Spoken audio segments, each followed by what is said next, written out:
My child, stop everything for a moment and be still. That heaviness you have been carrying in your chest, the one you kept calling exhaustion, is not what you thought it was. It is the weight of a season that is about to turn.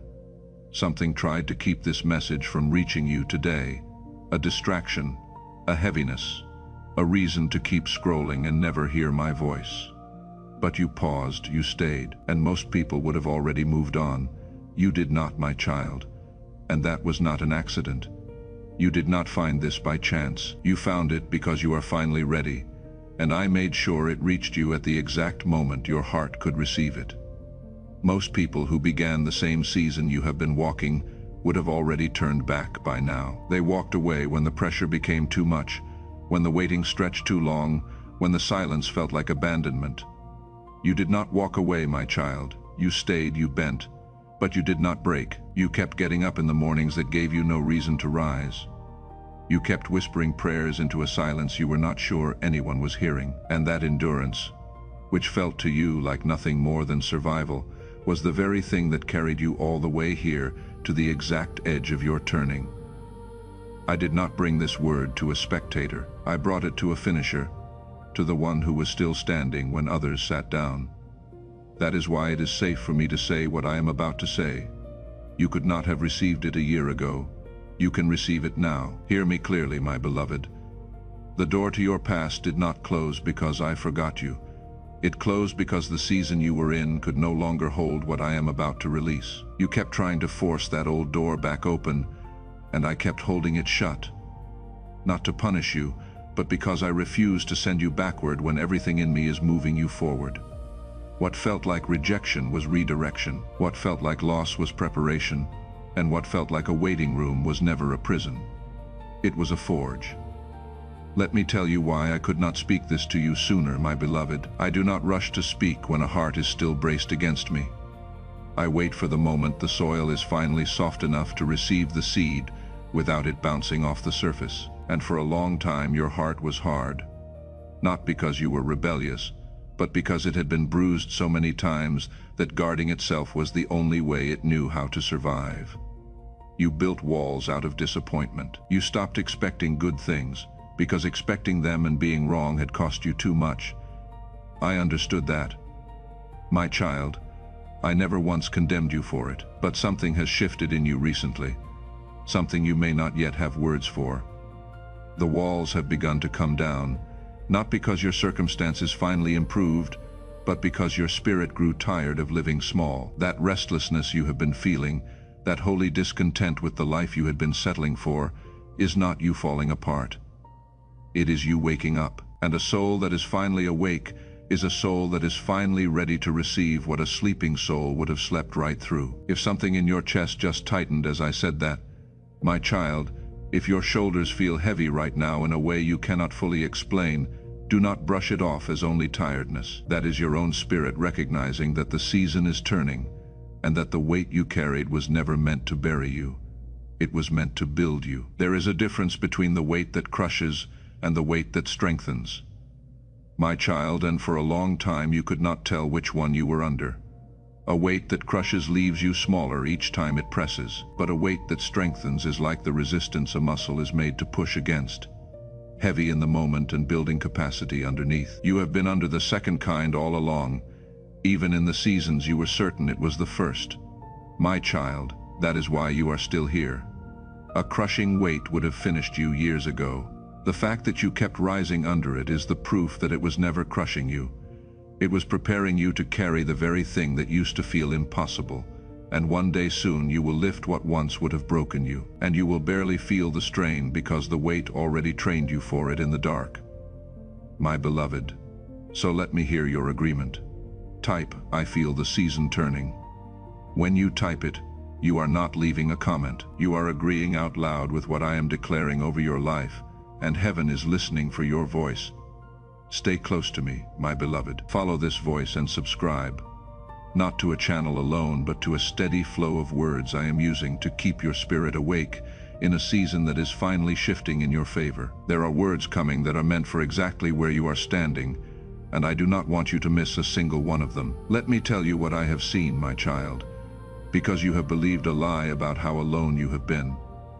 I have watched the nights you sat by the window and looked out at a world that seemed to be moving on without you. I saw you scroll through your phone and realized there was no one you could truly call. No one who would understand the depth of what you were carrying. My child, you have felt for a long time like a stranger in your own life. Someone who speaks the language and eats the food, but knows, somewhere deep down, that you were made for something and somewhere else entirely. And in that loneliness you asked me the question you were almost ashamed to ask, Lord, why was I forgotten? So hear my answer, and let it settle all the way down. You were never forgotten, my beloved, not for one single day. I was closest to you in the very seasons you felt the most unseen type. I was never forgotten. Let me name the loneliness more precisely.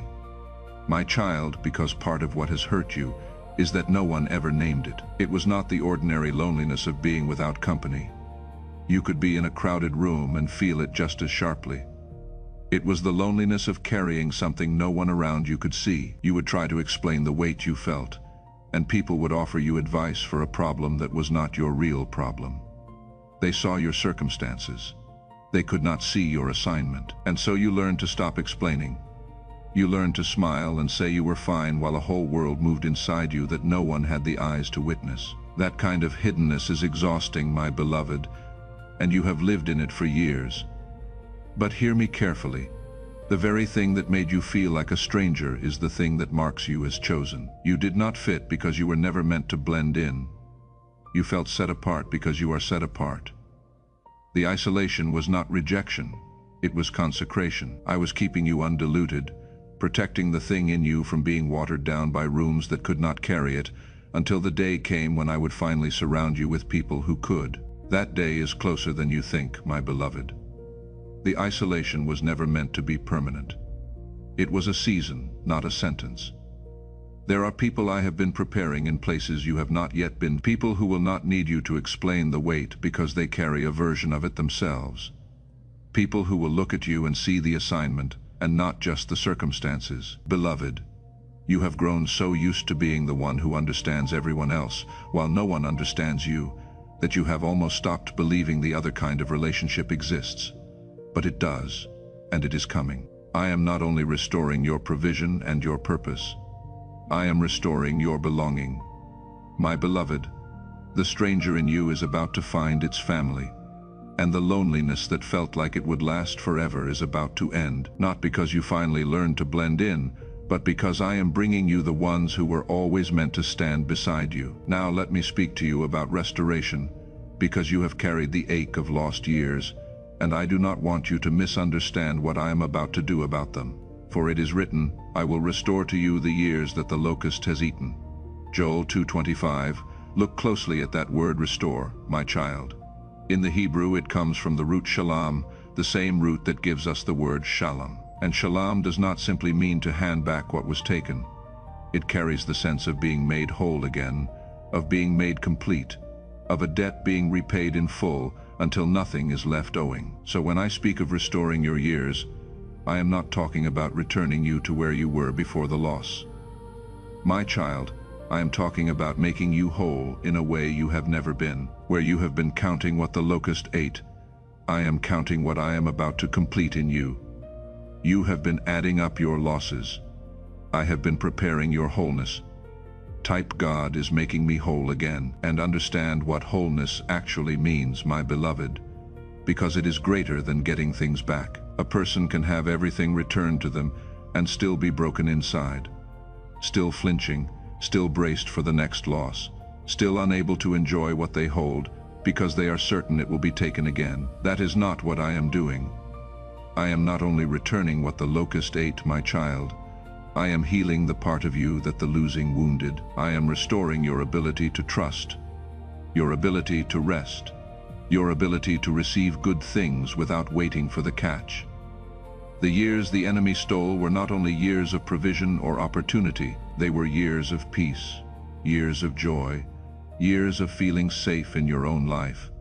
And it is all of that I am making whole, my beloved, when I am finished. You will not simply have more than you lost. You will be more than you were before you lost it, because a soul that has been through the fire and comes out whole carries a depth that an untested soul never will. My child, you will hold your restoration with steadier hands than you would have held it before, because you now know the one who gave it, and you know he does not take back what he completes. For it is written, I know the plans I have for you, declares the Lord, plans for welfare and not for evil, to give you a future and a hope. Jeremiah 29:11. I knew these plans before the locust ever came. My beloved, I was not caught off guard by your losses. I already saw the wholeness on the other side of them, already wrote the restoration into the story before the wound was ever inflicted. That is why you can trust the completing. The same God who allowed the fire to refine you is the God who has been keeping the account of everything the fire cost you. And the day of repayment is not a hope you are reaching for, beloved. It is a promise already recorded, already signed, already on its way to you, and here is the mercy that will steady you while you wait for it to become visible. The alignment inside you completes before the change outside you appears. So if something in you right now is beginning to soften, beginning to hope again, beginning to believe that the wholeness is real, that softening is not naivety, my child. It is the inner evidence that the outer manifestation is already on its way. What I align on the inside, I always bring to pass on the outside. In due time, you are not waiting for me to decide. The decision was made in your favor long ago. You are simply arriving at the part of the story where what was settled in heaven becomes visible on the earth, and the distance between those two is closing faster than you can feel. My child, before I show you why the delay lasted as long as it did, I want you to reach beyond yourself for a moment. Somewhere near you there is a soul who feels exactly the way you felt at the window, convinced they have been forgotten, certain their years are simply gone. Sow a seed in their name today, not because you are required to, but because your spirit already knows the restoration I am describing is real, and you want it declared over them too. Visit the link in the description below, or scan the QR code on screen. Let your giving be an intercession for someone who cannot yet believe their wholeness is coming. I see the name that just rose in your heart, and I see the seed you sow for them. Now let me answer the question that has quietly tormented you. Why did your prayers so often feel as though they were hitting a ceiling of brass? It was not because I stopped listening, my beloved. It was because I was refining you, and refining takes fire, and fire takes time. Look at Joseph. I gave him a dream of elevation as a boy, and then he was thrown in a pit by his own brothers, sold, enslaved, and left forgotten in a dungeon for years no one could explain. For it is written, until the time that his word came to pass, the word of the Lord tested him. Psalm 105:19. That word tested, in the Hebrew, is tasaraph. It means to be refined like metal in a furnace, to be melted down so the impurities can be drawn off. Joseph was not merely waiting in that dungeon, my child. He was being refined. I was burning away the identity of a slave so that the identity of a ruler could stand in its place. The dungeon was not his grave, it was his forge. And your waiting room was never your grave either. It was the forge where I have been shaping you to carry what is coming without being crushed by it. Type, the waiting room was my forge. Sit with Joseph's story a little longer, my child, because your life is written in the same ink. When his brothers threw him in the pit, it looked like the end of the dream. When he was sold to strangers, it looked like the dream was mocking him. When he was falsely accused and thrown in prison after doing everything right, it looked like heaven itself had turned against him. Year after year he served faithfully in a place no one could see, interpreting dreams for other men while his own dream sat buried. My beloved, and do you know what I was doing in all of it? I was not absent. I was administering the very process that would qualify him to save nations. The pit taught him that his life was not in the hands of his brothers.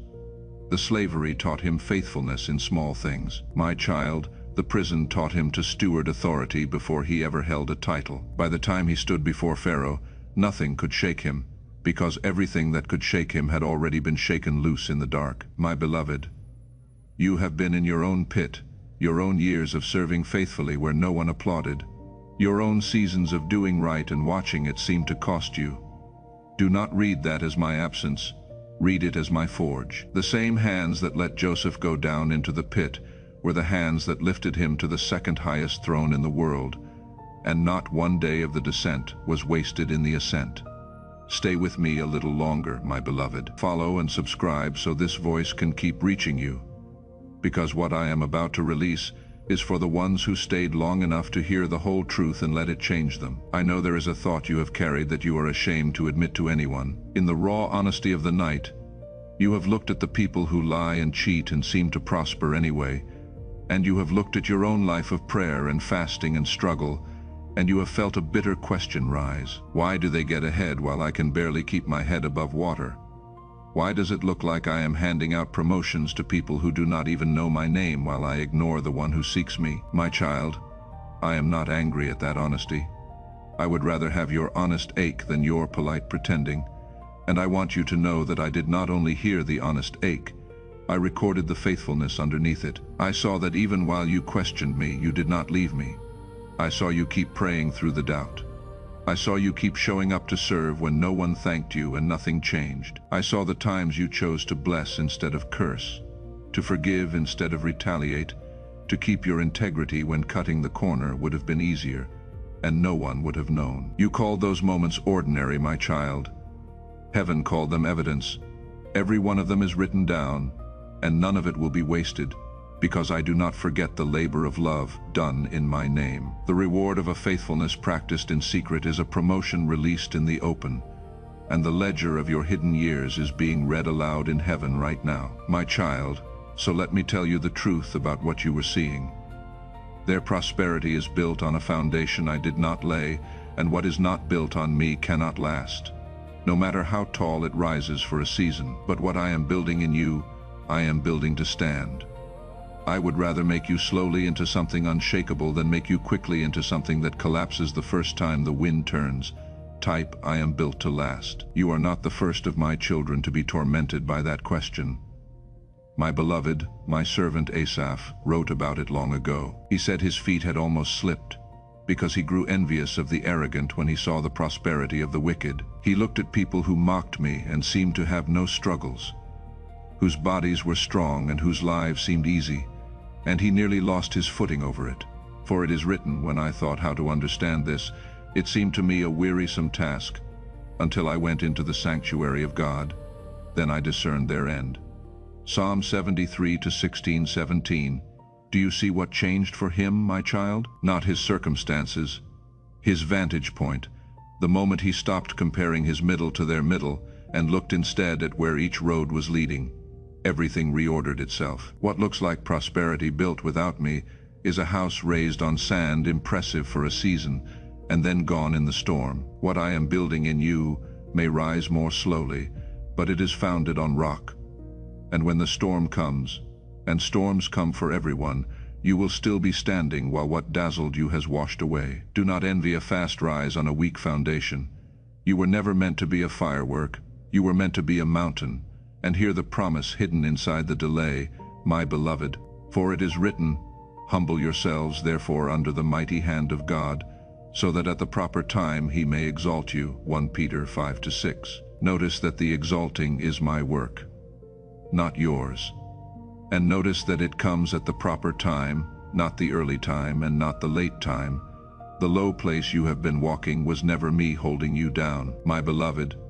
It was me positioning you low enough that when I lift you, no one, not even you, will be able to say you climbed there by your own striving. The people who exalt themselves have to keep defending the throne they built, because they know they built it. But the one I lift does not have to defend anything, because everyone can see it was my hand. My child, that is the difference between the fast rise you envied and the sure rise you are about to walk in. Theirs they have to protect. Yours I will protect. And what I lift, no man can bring down. Now I must expose the one who has been working against you inside this long delay because you have blamed yourself long enough. There was an enemy in your waiting season, and he was not passive. He studied the assignment I placed on your life, and he learned that he could not cancel your throne because I had already prepared it. So he did the only thing he could do. He worked to keep you in the waiting room by making the delay mean the wrong thing. He whispered that the length of your wait was proof you were forgotten. He pointed at the prosperity of the wicked and whispered that it proved I had abandoned you. He made your slowness feel like rejection and your honesty feel like sin. He sent voices into your life to discourage you, people to mock your faith, mouths to speak lack and failure over your future, hoping that if he could get you to agree with the lie, you would stay seated in the very waiting room I was about to release you from. But I am exposing his scheme now before the courts of heaven, so it loses its grip on you. The delay was never my rejection. It was his lock, and your agreement with his lie was the only key he had. For it is written, "No weapon formed against you shall prosper, and every tongue that rises against you in judgment you shall condemn." Isaiah 54:17. Every voice that named you forgotten is answered. For it is written, "Whoever digs a pit will fall into it, and a stone will roll back on the one who starts it rolling." Proverbs 26:27. The pit he dug to bury your name now waits beneath his own feet, the same way the pit dug for Joseph became the road to his throne.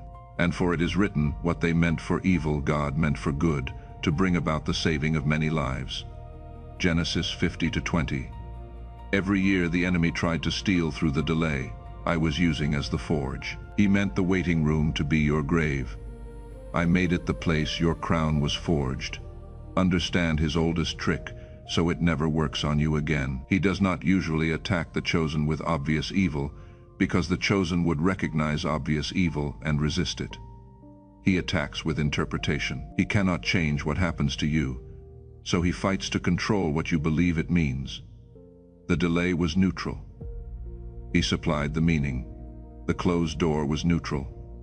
He supplied the verdict. He whispered forgotten over your waiting, abandoned over your silence, rejected over your slowness, and hoped you would sign your name to his interpretation and call it your reality. That is how he kept so many of my children seated in a room I had already unlocked. But the exposure of a scheme is the end of its power. Now that you see how he worked, his words lose their weight, because you know the voice that named you forgotten was never mine. Every verdict he spoke over you in the dark is overturned in the light, and the case he built against your future is dismissed in the court that outranks his. Type, "The enemy cannot keep me in the waiting room." Now that the season is turning, my beloved, I need to teach you how to guard what I am building, because a promotion is most vulnerable in the moment it begins. Many of my children have watched their breakthrough leak out through their own mouths. So I am giving you a wisdom I call the 3 circles, and I want you to live by it.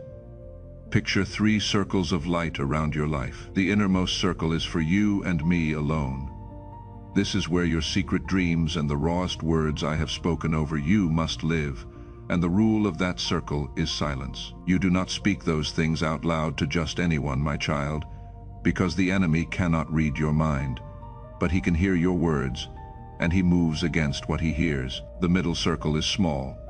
Only a few people who have proven over time that they can carry your dreams in prayer without judging you or competing with you.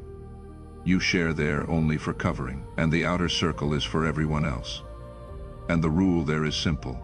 Beloved, you share the result only after it has already come to pass. If people do not know what you are building, they cannot tear it down before it stands. For it is written, "The peace of God, which surpasses all understanding, will guard your hearts and your minds in Christ Jesus." Philippians 4:7. That word surpasses in the Greek is huper, and it does not mean the peace slips past your mind. My beloved, it means the peace towers over your understanding so high that your reasoning cannot climb up to it, and the word guard is phrorio, a military word for a garrison of soldiers standing watch at a gate. That is the kind of peace I am placing over your mind as you step up. Hear the wisdom of the 3 circles as protection, my child, not as isolation, because I am not asking you to become secretive or cold. I am asking you to become wise about where you plant your most tender seeds. A farmer does not scatter his best seed on the road where anyone walking by can trample it. He plants it in prepared ground and guards it until it is strong enough to stand in the open. My child, your dreams are that seed. In the early days of a promotion, before it has taken root, a single careless conversation can do damage that takes months to undo. You tell the wrong person what I am doing, and instead of covering it in prayer, they cover it in doubt or envy or well-meaning fear, and now you are carrying their unbelief on top of your own. So keep the innermost things between you and me, my beloved. Let the middle circle be small and proven, People whose track record shows they can rejoice when you rise instead of cooling toward you, and let the wide world meet your breakthrough only after it stands on its own, when the fruit is already on the tree and no amount of talk can shake it loose. This is not you hiding.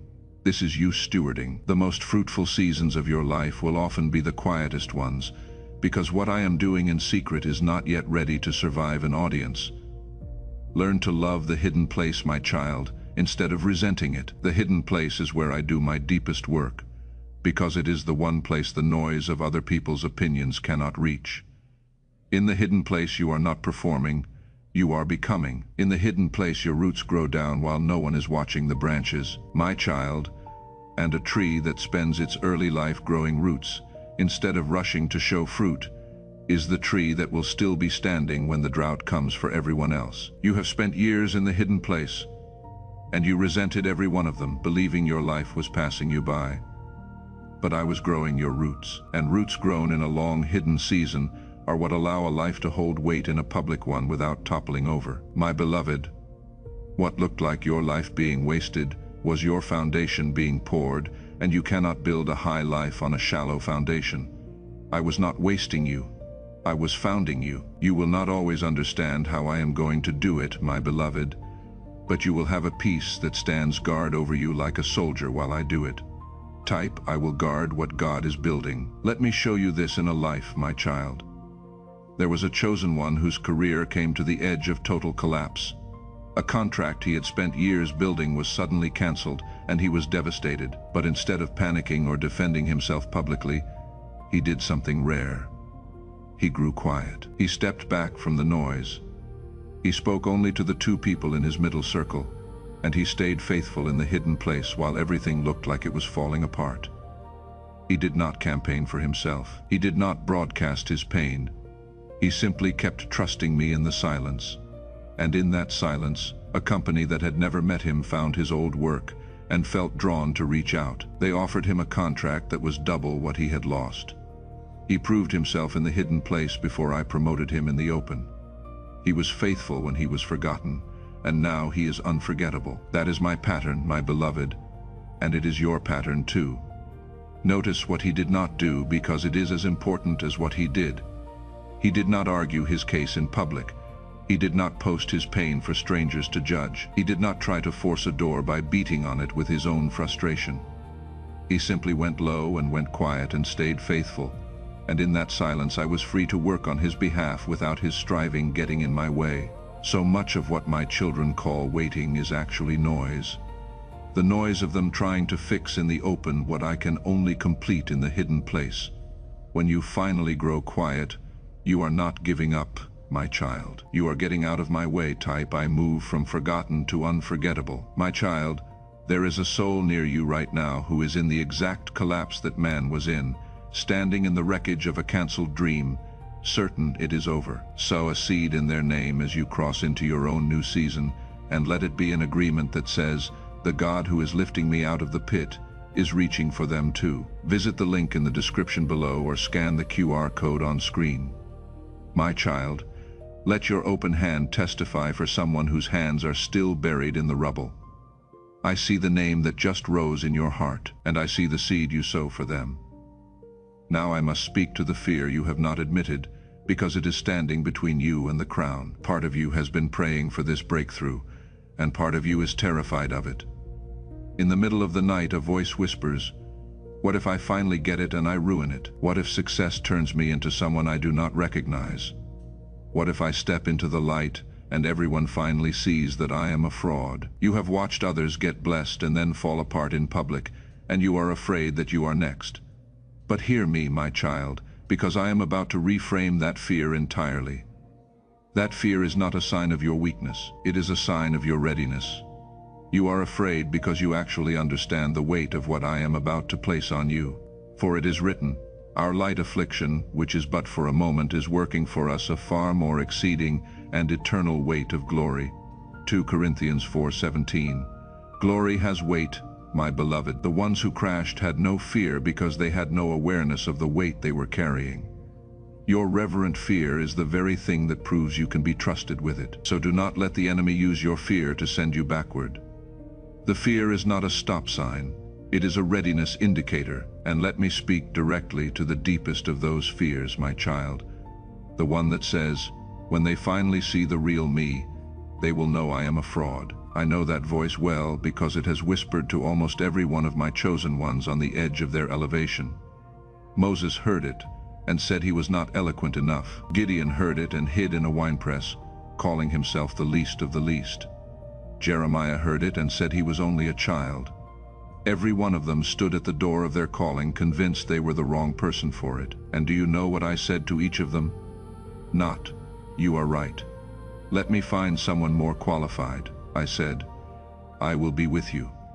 The qualification was never their ability, my beloved. It was my presence. You are not being sent because you have it all together. You are being sent because I am going with you, and my presence in you is more than enough to cover what you lack. The fear of being exposed as a fraud comes from believing the assignment rests on your strength. It does not. It rests on mine. You are not a fraud, my child. You are a vessel, and a vessel is not supposed to be the source. It is only supposed to be willing to be filled, and you have always been willing. That willingness is the only qualification I have ever required. Because you did not skip this message, my child. Because you stayed while it named the loneliness you never spoke aloud, the ugly question you were ashamed of, and the fear you have been hiding. And you did not walk away when it became uncomfortable. What was sealed for this hour has been opened for you. Let me show you what the new season actually holds, my child, so you know what to watch for, and do not sleep through your own arrival. You are moving from the waiting room into the throne room, and the throne room has a different air in it.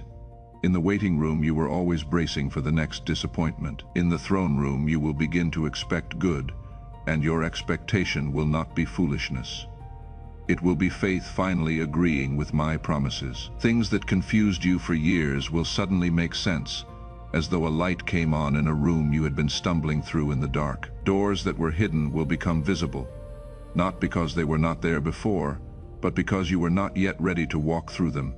And I do not show a door to a soul who is not ready to steward the room behind it. Beloved, the right people will begin to find you, the ones who recognize what you carry instead of resenting it, and you will feel the strange relief of no longer having to shrink yourself to be accepted. Provision will reach the places that have been empty so long you stopped expecting anything there, my beloved, and through all of it, you will notice something new in yourself.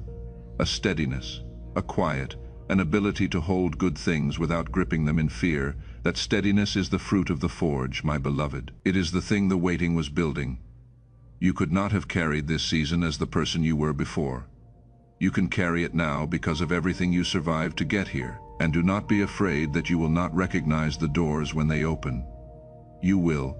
The same discernment the forge built in you. The sensitivity that used to feel like a burden when you picked up on things no one else noticed becomes your greatest asset in this season.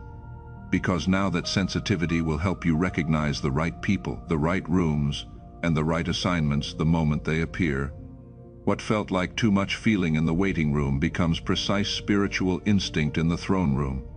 Nothing about how I made you was a mistake. Everything about how I made you was preparation. The very traits people told you to tone down are the traits this next season requires, and you will finally get to use the whole of who you are instead of hiding half of it to keep other people comfortable. So follow and subscribe and stay close, because the confirmation of everything I am speaking will come in the days right after this.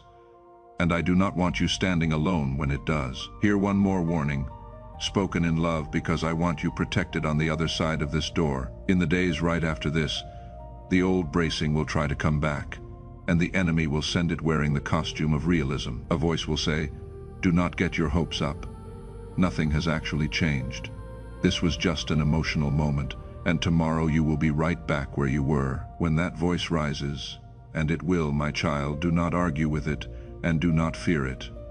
Only know its name. That is not wisdom. It is the same interpreter who kept you in the waiting room, trying to reassign the old meaning to a season that has already turned. Do not let him narrate your breakthrough back into a delay. My child, when the discouragement comes, when a familiar face speaks doubt, when a small crisis rises to distract you, do not read it as evidence that the word failed. Read it as confirmation that it landed, because the enemy does not waste his attacks on people who are going nowhere. He fights hardest against the ones who are finally about to move. So when the resistance comes, let it remind you of who you are becoming, and keep walking. And before you seal this, my beloved, let me honor what it cost you to get here, because you deserve to be honored before you are released. You carried a weight no one saw and were called lazy for being tired. You stayed faithful in rooms that never thanked you. You kept believing a promise through years that offered you no evidence for it, on nothing but the memory of my voice. You forgave people who never apologized. You kept your integrity in the dark where cutting the corner would have cost you nothing. And you did all of it while quietly wondering if any of it mattered, if anyone noticed, if it would ever change anything. My child, it mattered. It was noticed. It is changing everything. The endurance you thought was invisible was the most seen thing about you in heaven.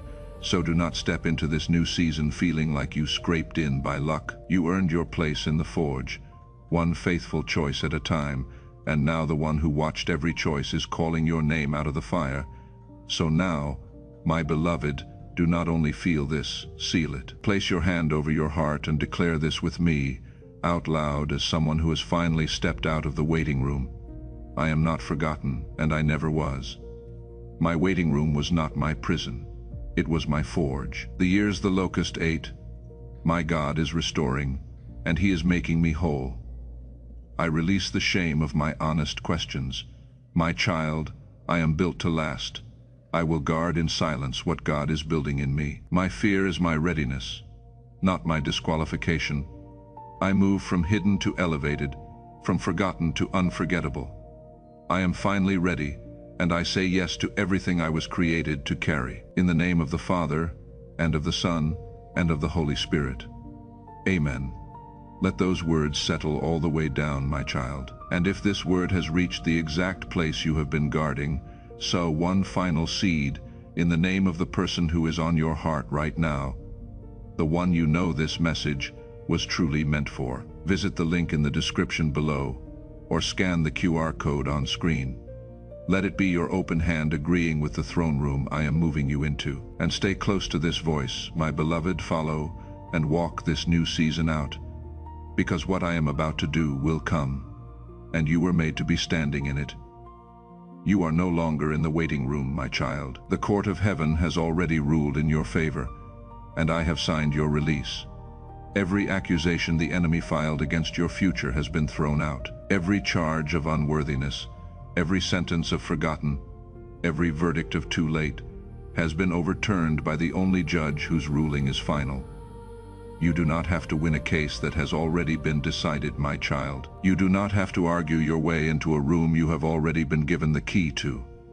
The gavel has come down, and it came down on the side of your breakthrough. All that is left is for you to rise from the bench where you have been sitting, braced for a bad verdict that is never coming, and walk out of that courtroom a free and vindicated soul. You are moving from hidden to seen, from delayed to released, from forgotten to unforgettable. I want you to feel the weight of that lift off your shoulders even now, my child. The heaviness you walked in with, the one you thought was exhaustion, is being replaced by something quieter and stronger. The settled weight of a soul that finally knows the verdict came back in its favor. You do not have to plead your case anymore.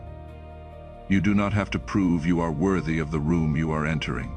My beloved, the one who owns the room already signed your invitation in his own hand before you ever arrived. So go now with my blessing, with my protection, and with my favor. Walk in power, walk in peace. Walk in the quiet confidence of someone who finally knows they were never forgotten. The greatest chapter of your life is not behind you. It starts right now. You have spent so long believing your best days were something you had already missed, something that happened to other people, something the delay had quietly stolen from you. But I am telling you plainly, my child, the delay stole nothing that I am not restoring, and the best of your life was never in the years the locust ate. It was always kept safe and waiting on the far side of the forge. You had to become the person who could carry it, and now you are. So step out of the waiting room and do not look back at it with longing, because there was nothing in there for you but the shaping that got you ready for this. The door behind you is closed, and it was I who closed it. The door in front of you is open, and it was I who opened it. Walk through it as the one you have finally become. Type, I am finally ready.